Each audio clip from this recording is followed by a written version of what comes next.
Olha, pessoal, o nível do rio Guaíba pode chegar a 5,5 metros ainda essa semana. Até o momento, a tragédia climática no Rio Grande do Sul deixou 145 mortos e 132 pessoas desaparecidas. Salles está de volta com as atualizações de momento para a gente sobre esse cenário catastrófico no sul do país, né, Salles? Cenário trágico nessa tragédia climática define bem o que está acontecendo por lá.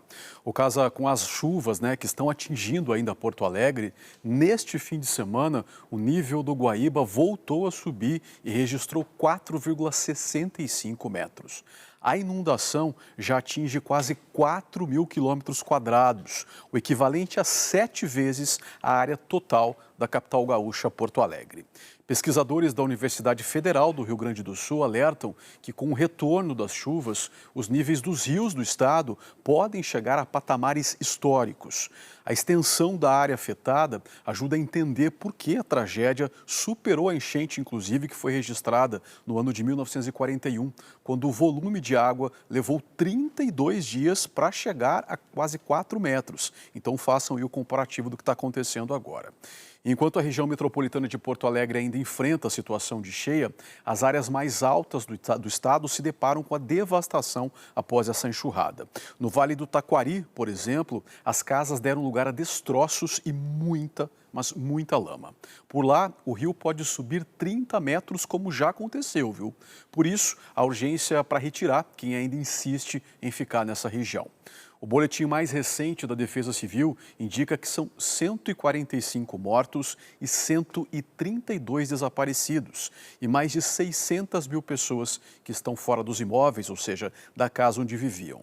A previsão do tempo indica que a chuva deve diminuir durante a tarde de hoje em várias cidades do estado e a trégua mesmo só deve acontecer na próxima quarta-feira. Mas aí ela vem com um agravante, viu? Que é o frio. A chance de geada no extremo sul do estado. Porto Alegre, por exemplo, deve ter mínima de 8 graus e em Caxias do Sul a previsão é de apenas 2 graus. Além disso, o vento vai mudar de direção e pode dificultar o escoamento da água que desce do Guaíba rumo ao Oceano Atlântico e seria uma alternativa aí para que o volume de água baixasse mais rapidamente.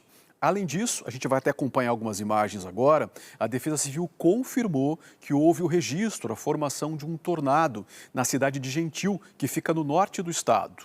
Esse tipo de fenômeno consiste em uma espécie de funil de ar com ventos que podem chegar a 190 km por hora.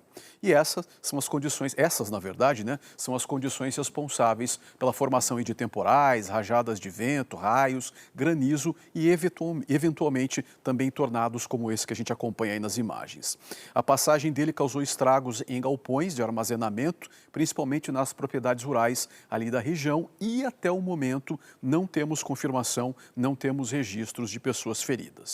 Só para a gente reforçar, as chuvas no Rio Grande do Sul já causaram transtornos em pelo menos 446 municípios do estado, Casagrande. Essas imagens aí que o Salles separou para a gente para compartilhar, mostrando esse tornado no Rio Grande do Sul, mostra como a questão climática está complicadíssima, A gente já mostrou, tem acompanhado aí no fim de semana, Maranhão também enfrentando muitas chuvas. Então, assim, é o sul do país com problema, é a região nordeste com problema, alguns registros no norte também, enfim.